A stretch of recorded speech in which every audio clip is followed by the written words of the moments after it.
সময় গাড়িটা নষ্ট করার সময় পাবো না, কি যে করি। আরে এই দাঁড়া দাঁড়া, ওই তো একটা মেকানিক্স পেয়ে গেছি, ও গাড়ি ঠিক করতেছে, ওকে দিয়ে আমার গাড়িটা ঠিক করাবো। চল। এক্সকিউজ মি ভাইয়া, জি আপু বলেন। আহ, আমার গাড়িটা না নষ্ট হয়ে গেছে, আমার গাড়িটা একটু ঠিক করতে হবে, চলুন না আমার সাথে একটু। আসলে আপু আপনি যেটা ভাবছেন আমি আসলে সেটা না। আরে ভদ্র করে কথা বলছি তো, গায়ে লাগছে না তাই না? আমি স্বয়ং দেখতে পাচ্ছি গাড়ি ঠিক করছি, আর আমাকে বলছে আমি যেটা ভাবছি ইনি নাকি সে না। এই, আপনাকে দেখেই তো মনে হচ্ছে আপনি একজন মেকানিক ছাড়া আর কিছুই না। আপনারা তো কি বোঝাবেন আমাকে? হ্যাঁ, আপনি বোঝার চেষ্টা করেন, আমি আসলে। এই চুপ, একদম চুপ। আমাকে কি বোঝাবি? হ্যাঁ, তুই আমাকে চিনিস? আমি কে? শোন, আর তোকে তো আমি এমনি এমনি বলছি না যে আমার গাড়িটা ঠিক করে দে। তুই যদি আমার গাড়িটা ঠিক করে দিস না, আমি তোকে 5,000 টাকা দিব। আরে আপু টাকা। ও, বুঝতে পেরেছি, তোর টাকার সংখ্যা কম হয়ে গেছে তাই না? যখনই দেখতে পেয়েছিস দুইটা বড় লোক মেয়ে এসে তোর সামনে কাজের অফার করছে তোকে, তখনই তোর মনটা বেড়ে গেল তাই না? আচ্ছা ঠিক আছে, বুঝতে পেরেছি, তোদের মতো ছোট লোকদের না এই একটা প্রবলেম, জানিস তো?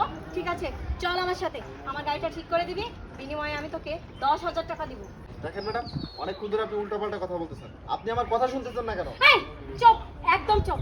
কি, তোর এত বড় স্পর্ধা, তুই আমার সাথে চোখ রাঙিয়ে কথা বলিস? এই, তোর সাহস হলো কি করে আমার সাথে চোখ রাঙিয়ে কথা বলার? এই, তোর কোনো আইডিয়া আছে আমার সম্পর্কে?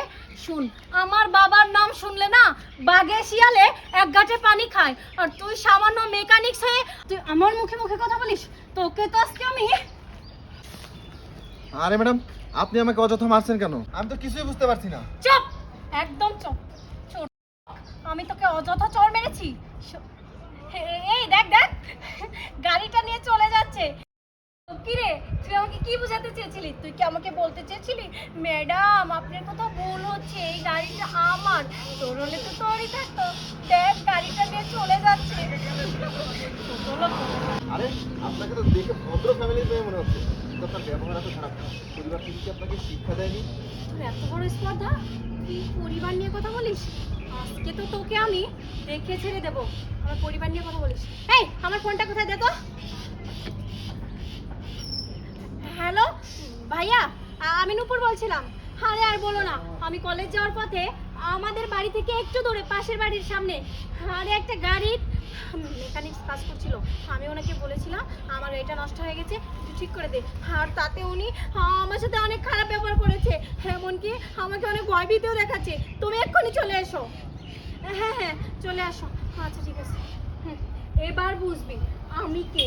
আরে তোর মতো এইসব গোন্ডা পান্ডা সাইজ করতে না আমার ভাই একাই যথেষ্ট। তুই তো তখন দেখি হাতে না পা, পা না হাতে, কোথায় ধরবি তুই বুঝতেই পারবি না। আচ্ছা ঠিক আছে, আপনার ভাই আসুন, দেখছি আপনার ভাইকে। আরে ভাইয়া, আরে স্যার, আপনি? স্যার আসসালামু আলাইকুম। ওয়ালাইকুম আসসালাম। সবুজ স্যার, হাই। আপনার বোন? হাই ভাইয়া, পাগল হয়ে গেছো? তুমি কাকে স্যার বলছো? একদম সামান্য মেকানিক্স করে তোমার স্যার হয়? হ্যাঁ, আমি তো একে সাহায্য করার জন্য তোমাকে এখানে ডেকেছি।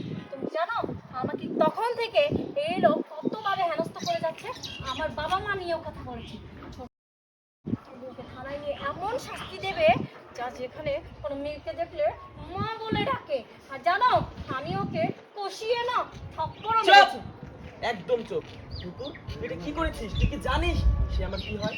সে আমার ডিপার্টমেন্টের আমার হেড অফিসার। তুই তাকে থাপ্পড় মেরেছিস? সি নুপুর, তুই আমার বোন, তোকে বোন বলতে আমার লজ্জা লাগছে, ঘৃণা করছে। তোকে আমি এই শিক্ষা দিয়েছি, আমাদের পরিবারের এমন শিক্ষা আমি তোকে দেইনি যে আমার ডিপার্টমেন্টের বড় স্যারকে সম্মান না করে কাকে কিভাবে কথা বলতে হয়, কিভাবে করতে হয়, এটা আমি তোকে শিখাইনি। তোর এই কাজটা করা একদম উচিত হয়নি। স্যার, আপনি আমার বোনের জায়গায়, আপনি আমার উপর মুখের দিকে তাকিয়ে আমার বোনকে ক্ষমা করে দিন দয়া করে। আসলে সবুজ সাহেব, এটা যে আপনার বোন, আমি আসলে রীতিমতো অবাক। আমি তো ভেবেছিলাম আপনার ফ্যামিলি ব্যাকগ্রাউন্ড অনেক ভালো হবে, সবাই সুশিক্ষিত হবে। এখন দেখতেছি সবাই অশিক্ষিত। শিক্ষা দিয়েছে বোনকে, ভালো একটা পোশাক দেখে তাকে জাজ করছে। সে ভাবছে হয়তো আমি মেকানিক। আচ্ছা আপু, আপনারা আমাকে একটা কথা বলেন তো, একটা মেকানিক আপনাকে এইভাবে ব্যবহার করবেন? মানে স্যার, আমি না বুঝতে পারিনি। আসলে সত্যি কথা বলতে গিয়ে আপনার যে পোশাক আশাকের অবস্থা, আমি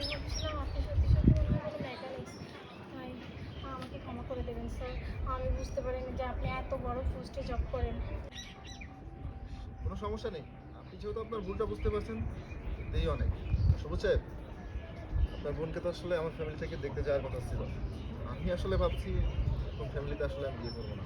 যাই হোক, ভালো থাকবেন। হ্যাঁ, আপনার বোনকে শিক্ষায় শিক্ষিত করে মানুষের মতো মানুষ করুন।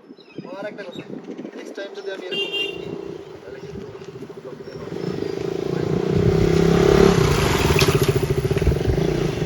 নুপুর, এটা তুই কি করলি? তুই নিজেও একজনের কাছে খারাপ হলি, আমাকেও তুই খারাপ বানালি। তুই আমার ডিপার্টমেন্টের বদনাম করলি নুপুর। তুই কি আমার বোন? নুপুর, জানিস ওই লোকটার সাথে তোর বিয়ে হওয়ার কথা ছিল। আমাদের পরিবার থেকে, ওনাদের পরিবার থেকে আমাদের সম্মতি নিয়ে আগামী শুক্রবার তোর বিয়ে হওয়ার কথা ছিল, আর তুই সব শেষ করে দিলি। একদম আমার মান সম্মান সব ডুবিয়ে তুই আজকে আমাকে রাস্তায় নামালে। আমি জানি না আমার কি হবে, কিন্তু একটা কথা শুনে রাখ নুপুর, তুই আমার বোন। আমার মধ্যে আমাদের বাবা মা যে শিক্ষা দিয়েছেন, তোর মধ্যে একই শিক্ষা দিয়েছেন। আমাদের পরিবারের বদনাম যেন নেক্সট টাইম আর না হয়, সেটা তুই মাথায় রাখিস। যা, ওকে নিয়ে এখন বাসায় যা।